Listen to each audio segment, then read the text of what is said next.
Salve, salve família arretada, seja bem-vindo, seja bem-vinda ao canal de física mais arretado do Brasil. Já vai deixando o seu like, se inscreva no nosso canal e compartilhe o canal Física Arretada para geral. Só assim você me ajuda a levar educação de qualidade para quem precisa. Olha só, uma bela questão sobre calorimetria, pega a visão e vem com taveirão. Olha só. O gráfico a seguir indica a temperatura em função do tempo para uma determinada massa de água contida em um recipiente aberto, que é aquecida por meio de uma fonte térmica de potência constante. Olha, pega a visão. Não há perdas de calor entre as paredes do recipiente e o meio externo. A partir do começo da ebulição, quanto tempo em minutos levará para que toda a água desapareça do recipiente? Despreze a evaporação antes da fervura. Considere o calor latente de vaporização da água igual a 540 calorias por grama, o calor específico da água como sendo 1 caloria por grama grau Celsius, e saiba que o fenômeno ocorre na CMTP. Fera, se ele fala que a fonte térmica é uma fonte de potência constante, o fluxo de calor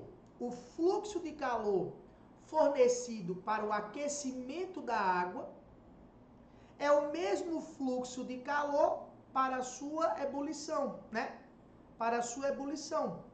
Então, o fluxo de calor, a potência da fonte térmica é uma potência constante.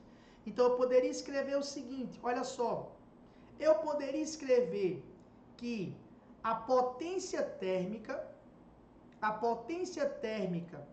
durante o aquecimento da água, durante o processo de aquecimento, a potência térmica durante o processo de aquecimento é a mesma potência durante o processo de ebulição. Beleza? Só que a quantidade de calor que está associada ao aquecimento, à variação de temperatura, é a quantidade de calor sensível. Já a quantidade de calor que está associada à mudança de estado físico é a quantidade de calor latente. E aí, fera, você lembra que a potência térmica, né? A potência térmica, o fluxo de calor, nada mais é do que a taxa com que a energia térmica é transferida.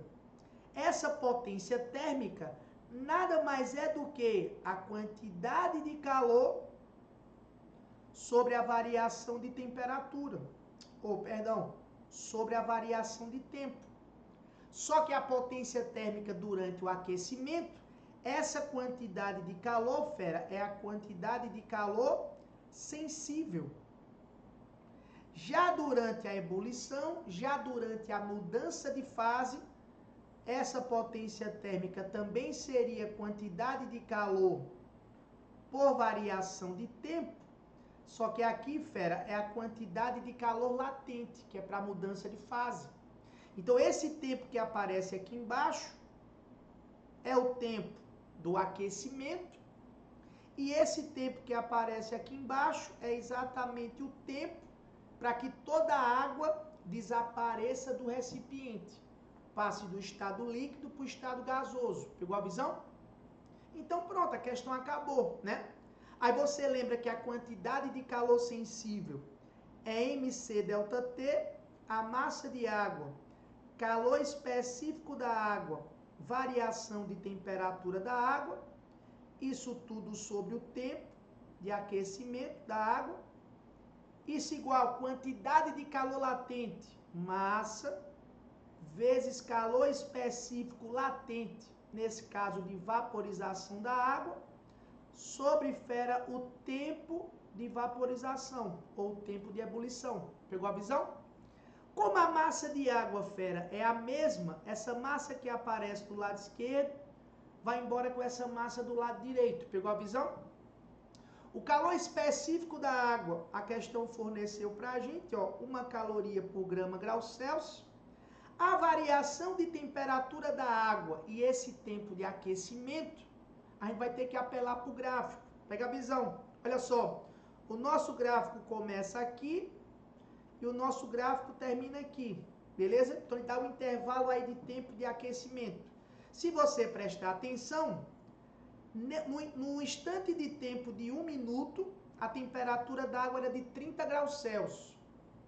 No instante de tempo de 5 minutos, a temperatura da água é de 70 graus Celsius. Então, olha só, aqui eu tenho uma variação de temperatura e aqui eu tenho uma variação de tempo, ó. Dá para você pegar a visão? Aqui eu tenho uma variação de temperatura e aqui eu tenho uma variação de tempo. De 30 para 70 graus Celsius, a variação de temperatura da água foi de 40 graus Celsius, no intervalo de tempo de 1 minuto a 5 segundos, ou seja, no intervalo de tempo de 4 minutos. Então, a variação de temperatura, Feró, eu tenho aqui uma variação de temperatura de 40 graus Celsius, no intervalo de tempo de 4 minutos. Beleza? Vamos levar essa informação para lá. Ou seja, calor específico da água, 1. Pelo gráfico, a variação de temperatura aí, eu tenho uma variação de temperatura de 40 graus Celsius no intervalo de tempo de 4 minutos, beleza? O calor latente de vaporização da água é de 540 e eu quero o tempo que toda a água desaparece. Beleza? Pronto, fera, a questão acabou, né? Se você faz essas continhas aqui, olha só, esse 40 dividido por esse 4, isso aqui me dá 10, pegou a visão? O ΔT sobe, e o 10 desce. Então, o tempo de ebulição, para que toda a água desapareça, seria 540 sobre 10. Conclusão? O intervalo de tempo para que toda a água desapareça seria aí um intervalo de tempo de 54 minutos, ó. Tranquilo? Então, para essa questão, fera, a alternativa correta aí seria a alternativa A, de aprovação, de que o Física Retada merece seu like, merece o seu compartilhamento e merece a sua inscrição, porque aqui, fera, no Física Retada, o sucesso é treinável e o trabalho devolve. Pega a visão e até a próxima. Valeu!